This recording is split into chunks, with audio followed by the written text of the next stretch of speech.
Shares of Etsy slightly lower despite reporting second quarter revenue that beat Wall Street estimates. Joining us now for a first on CNBC interview is Etsy CEO Josh Silverman, the Etsy CEO. Great to have you, Josh. Welcome. Thanks for having me. Talk to us about the consumer and the trends that you've been seeing, because I know that your forecast for gross merchandise for next quarter is a little bit lower. It's a tough time for the consumer. In fact, Wells Fargo published a survey recently saying 60% of Americans say that by the time they're done paying for bills, they have very little left over to pay for anything extra. And we're seeing that across CPG, restaurants, every industry is really seeing it. And yet, while we're swimming upstream, we're really pleased that at Etsy we've been able to maintain our position. And we know that this is making us stronger. We're leaning into what makes Etsy different. And most important, we're not being pulled downstream like everyone else and participating in the race to the bottom. So we maintained among our highest level of active buyers ever. We came in at or above the top of guidance across each metric. And it's because we think we're really leaning into what makes Etsy different.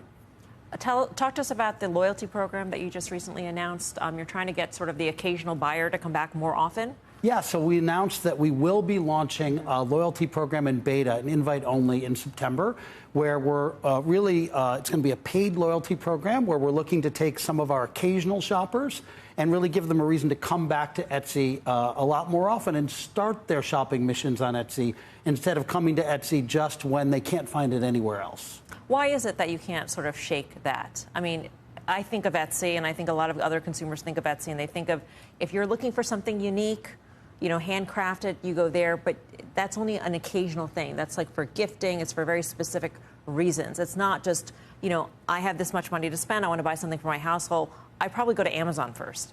Yeah, Etsy's done an amazing job of being the place to get you the thing if you can't find it anywhere else. Right. And we've made so much progress there. And our gross merchandise sales has grown from $4 billion or so to $12 billion over the past 4 or 5 years. So we've made incredible progress, actually. To go to the next step, we want to be a starting point. We want to be the place to go when you just generally know you're planning a wedding or having a baby or redecorating your home or planning a dinner party. And we have so much to offer. That's going to require organizing this incredible amount of inventory, over 100 million items, every one of which is unique, in a way that's easy for every occasion. And that's where things like LLM, where the most advanced AI is actually super helpful at organizing a ton of information in a way that's easy for humans to understand. So what has been your investment in AI, and can you quantify the return? Absolutely. So we have been investing in advanced AI for many years. We're not starting from scratch. So our ability to understand what you meant, not what you said. For example, if you were to enter a search for cocktail attire for men, we'd be showing you blue blazers.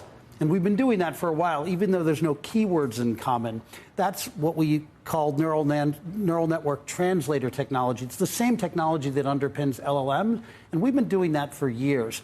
We're also partnering with some of the best in the industry to do this. So we've been leaning in, and we've been able to measure that we've been getting very good returns from this. So I'm quite optimistic about what the future holds, particularly with advances in AI for Etsy.